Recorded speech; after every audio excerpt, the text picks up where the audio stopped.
Hello అందరికీ welcome back to my channel Dil cooking and tips. ఎలా ఉన్నారు అందరూ? బాగున్నారా? ఈరోజు మన ఛానల్లో రెసిపీ ఏంటి అనుకుంటున్నారు? బీట్రూట్తో ఒక అద్భుతమైన స్వీట్ రెసిపీని మీతో షేర్ చేస్తున్నాను. పిల్లలు ఇంకా మహిళల్లో ఉండే రక్తహీనతని తగ్గించి రక్తంలో హిమోగ్లోబిన్ని పెంచడమే కాక నోటికి రుచిని కూడా అందించే మంచి టేస్టీ స్వీట్ ఏదైనా ఉందా అంటే అది ఈ బీట్రూట్ హల్వానే. ఈ బీట్రూట్తో మనకు చాలా మంచి హెల్త్ బెనిఫిట్స్ కూడా ఉన్నాయండోయ్. తరచూ తీసుకోవడం వలన రక్తహీనతను తగ్గించడం మాత్రమే కాకుండా చర్మకాంతిని కూడా మెరుగుపరుస్తుంది. మరి అంతటి మంచి బెనిఫిట్స్ ఉన్న బీట్రూట్తో కూరలే కాకుండా ఇలా చాలా క్విక్గా అలాగే చాలా రుచిగా హల్వాని చేసి పెట్టారంటే పిల్లలు పెద్దలు అందరికీ కూడా చాలా నచ్చేస్తుంది. మరి అంత రుచిగా ఉండే ఈ బీట్రూట్ హల్వాని ఎలా తయారు చేసుకోవాలో తెలుసుకుందామా? ముందుగా నేనైతే ఇక్కడ 1/2 కిలో బీట్రూట్లను తీసుకొని దానిపైన ఉన్న స్కిన్ మొత్తాన్ని పీల్ ఆఫ్ చేసుకొని ఇలా గ్రేటర్ సహాయంతో ఇలా చక్కగా తురిమి పెట్టుకున్నాను. సో దీని క్వాంటిటీ వచ్చేసి 1/2 కిలో అనమాట. నేను ఈ బీట్రూట్లను గ్రేట్ చేసే ముందు నీళ్ళతో చక్కగా వాష్ చేసుకొని ఇలా గ్రేట్ చేసుకున్నానండి. మీరు కావాలంటే గ్రేట్ చేసుకున్న తర్వాత అయినా కూడా చక్కగా నీళ్ళతో శుభ్రం చేసుకోవచ్చు. సో కాస్త కలర్ క్వాంటిటీ తగ్గాలి అనుకునే వాళ్ళు ఈ విధంగా ట్రై చేయండి, సరిపోతుంది.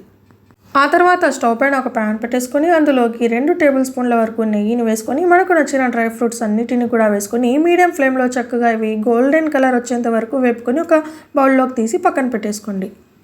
తర్వాత అదే నెయ్యి ఉన్న ప్యాన్లోకి మనం ముందుగా గ్రేట్ చేసి పెట్టుకున్న బీట్రూట్ తరుగు అంతటిని కూడా వేసుకోవాలి. సో ఇలా బీట్రూట్ తురుము వేసుకున్న తర్వాత చక్కగా మీడియం ఫ్లేమ్లోనే ఇలా అటు ఇటు బాగా కదుపుతూ ఈ బీట్రూట్లోని పచ్చివాసన పోయేంత వరకు కూడా ఇలాగే నెయ్యిలో బాగా ఫ్రై చేసుకోవాలి. ఒక 2 to 3 మినిట్స్ లో ఫ్లేమ్లో కనుక మనం ఇలా ఫ్రై చేసుకుంటే సరిపోతుంది. సో చక్కగా ఇందులో ఉన్న పచ్చివాసన మొత్తం కూడా పోతుందన్నమాట. ఆ తర్వాత నేను ఇందులోకి 1/4 లీటర్ వరకు పాలనైతే వేసుకుంటున్నాను. సో నేను ఇక్కడ ఫుల్ ఫ్యాట్ క్రీమ్ మిల్క్ని అయితే యూస్ చేస్తున్నానండి. సో నేను తీసుకున్న క్వాంటిటీ చాలా తక్కువ అనమాట. అంటే నేను ఇక్కడ 1/2 కిలో బీట్రూట్తో మాత్రమే హల్వా చేస్తున్నాను కాబట్టి 1/4 లీటర్ పాలు కరెక్ట్గా సరిపోతాయి అనమాట. ఇలా పాలు వేసుకున్న తర్వాత ఒకసారి బాగా కలిపేసుకొని మూత పెట్టేసి మీడియం ఫ్లేమ్లో 5 to 8 మినిట్స్ పాటు చక్కగా కుక్ చేస్తే మనకు ఇక్కడ బీట్రూట్ మొత్తంగా బాగా ఉడికిపోతుందండి. సో పాలు కూడా చక్కగా ఎరిగిపోయాయి చూడండి. 8 మినిట్స్ లోపు మనకు ఇలా పాలు అనేవి 75% మాత్రమే ఆవిరవుతాయన్నమాట. ఇంకా 25% అలాగే ఉంటుంది.